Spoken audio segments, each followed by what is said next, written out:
मित्रों, लंकापति रावण,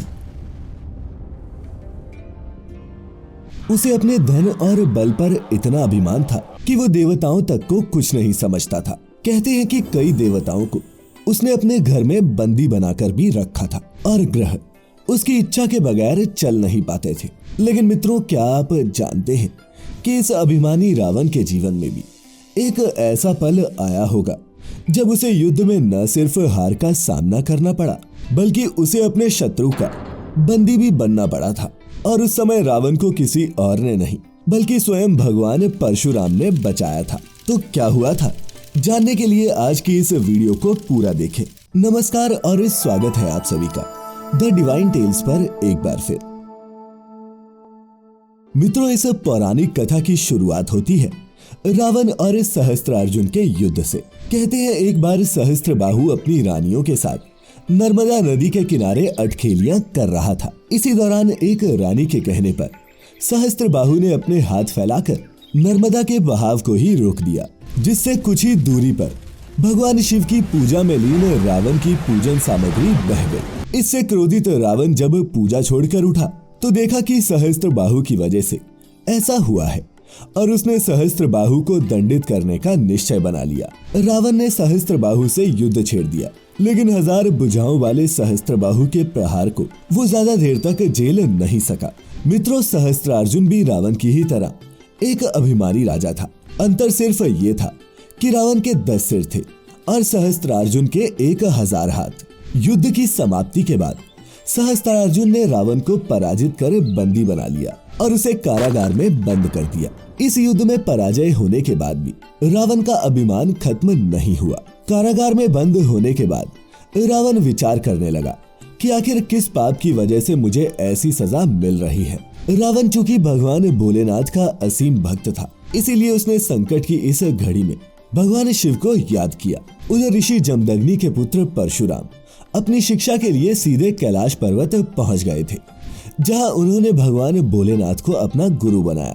परशुराम ने भगवान शिव से शिक्षा तो प्राप्त कर ली, लेकिन गुरु दक्षिणा अभी बाकी रह गई थी। पौराणिक काल में इस बात को काफी महत्व दिया जाता था कि बिना गुरु दक्षिणा के शिक्षा को प्राप्त करना नैतिक रूप से सही नहीं होता और वो शिक्षा फलित भी नहीं होती। यहाँ तक कि समय पड़ने पर बिना गुरु दक्षिणा के ली गई शिक्षा काम भी नहीं आती थी। इसीलिए पहले के शिष्य गुरु दक्षिणा देते ही थे और वो गुरु की इच्छा के मुताबिक होती थी। परशुराम भी शिक्षा प्राप्त करने के बाद भगवान शिव से गुरु दक्षिणा के बारे में पूछने लगे, जिस पर उन्होंने कहा कि उचित समय आने पर वो गुरु दक्षिणा मांग लेंगे। और अंत में वो समय भी आ गया जब शंकर भगवान ने परशुराम को बुलाकर कहा कि गुरु दक्षिणा में हमें रावण की मुक्ति चाहिए। भगवान शिव ने परशुराम को विस्तार से बताया कि मृत्यु लोक में रावण नाम का एक राजा हमारा असीम भक्त है, लेकिन उसे काफी अभिमान है। अब उसे अपने अभिमान की सजा मिल चुकी है, इसीलिए उसे सहस्त्रार्जुन के कारागार से छुड़ा दो। गुरु की आज्ञा पाकर परशुराम रावण को छुड़ाने पहुंच गया और कारागार की सुरक्षा में तैनात सभी सैनिकों से लड़ते हुए परशुराम ने रावण को कारागार से मुक्ति दिलाई। मित्रों, ये भी बता दें कि सहस्त्रार्जुन ने रावण को ये प्रस्ताव दिया था कि अगर वो परशुराम की हत्या कर देगा तो उसे कारागार से मुक्ति मिल जाएगी। लेकिन रावण ऋषि विश्रवा का पुत्र था और परशुराम ऋषि जमदग्नि के पुत्र, इसीलिए ऋषि पुत्र होने की वजह से रावण ने ये वध करने से इनकार कर दिया। जानने वाली बात ये भी है कि सहस्त्रार्जुन एक ऐसा निरंकुश राजा था जो ऋषियों का सम्मान करना नहीं जानता था। एक बार की बात है, वो अचानक से ऋषि जमदग्नि के आश्रम में पहुंचा। राजा के आश्रम में पहुंचने पर ऋषि ने उसका सम्मान किया